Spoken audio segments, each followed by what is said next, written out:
receiving position should be forward of the center in the double service court in an intersection of a short low serve. Your partner should be positioned diagonally behind you but still in mid-court. We need to rotate back if you move towards net to make an attacking return. However, your partner must be ready to move forward if the serve is flicked in and you must retreat to return it.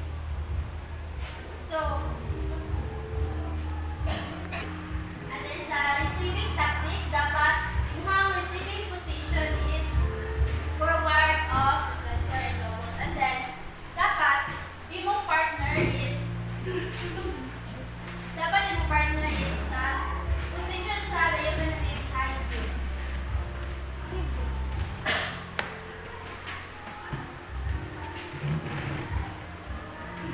Next is the attacking tactics during rallies. The doubles court is wider than the shots into or close to better. But, and then, when your opponent from side to side back formation, you can pull them out of their formation by hitting drives that smashes to the side alleys. When your opponents like to play a side-by-side formation, attack down the middle, mixing long and short shots to force them up and back. So, in attacking tactics during rallies, tactics are quite different in doubles than in singles. So your shot selection should change accordingly. Review the various shots according to usefulness in doubles and singles. So, ano sa attacking tactics is, if imuhang opponent is gamit is nagwasa sa side-to-side back formation, nakuha na nyo sa mo gamit ka o hitting drives and smashes sa kanang each side bitaw. And then, when your opponents like to play na side-by-side formation, ang imuhang gamiton nga attack is attack down the middle, mixing long or short shot to force them up and back. Next is the defensive tactics during rallies. The basic defensive formation is side-by-side.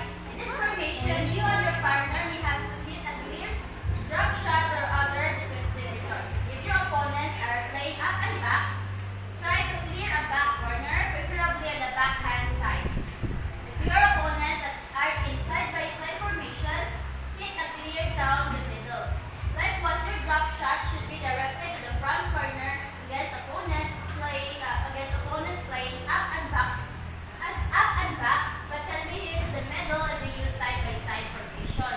So, ang basic defensive formation nga pwede gamitin sa doubles is all side-by-side. And then, aning tactics, ikaw o ang imuhang partner is pwede mo magamit og clear, stop shot, or other defensive return sa inyong against your opponents. So, mixed doubles tactics. Mixed doubles is probably the hardest badminton game to play. Tactics for mixed doubles often differ significantly from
will more often make return.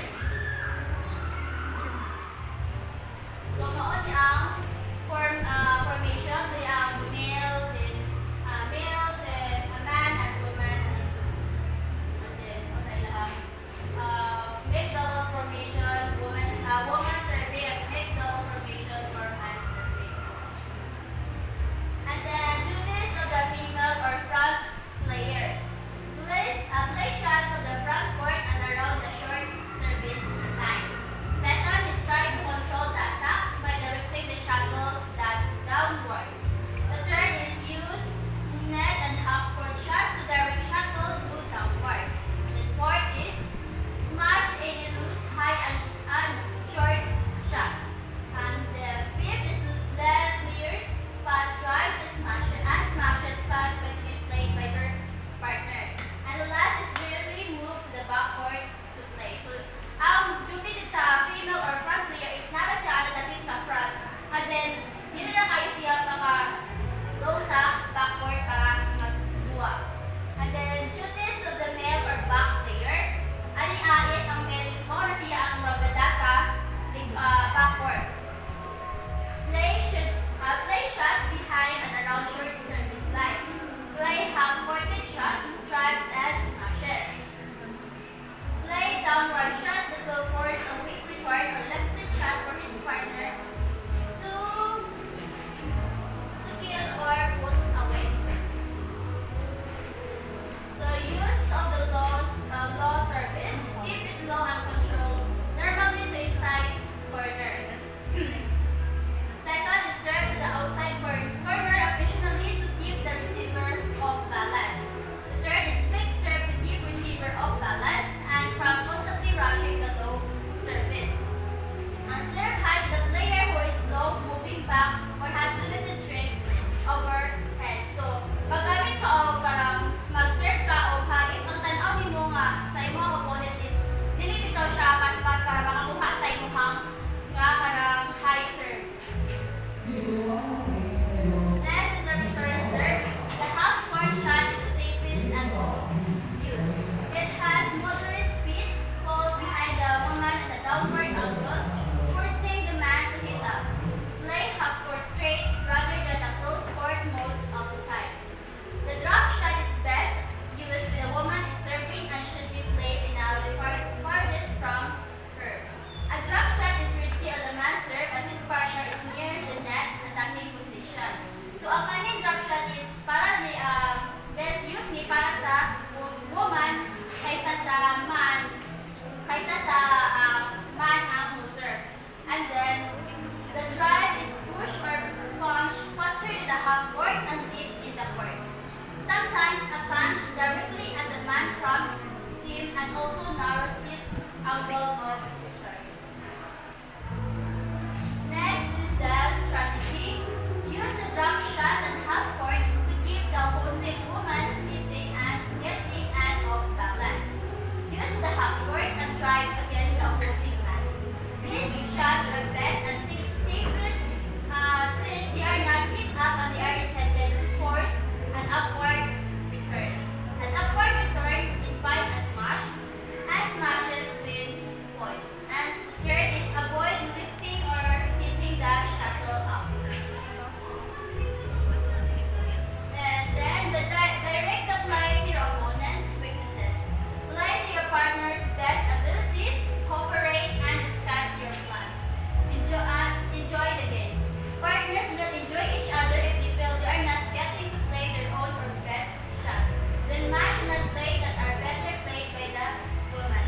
The woman should play shots that will take advantage of the man's strength. So dapat if duha mo magduha is dapat sinabot mo o mag-discuss mo sa inyo ang dapat ninyong buhaton para mapildi ninyo ang inyong opponents. And then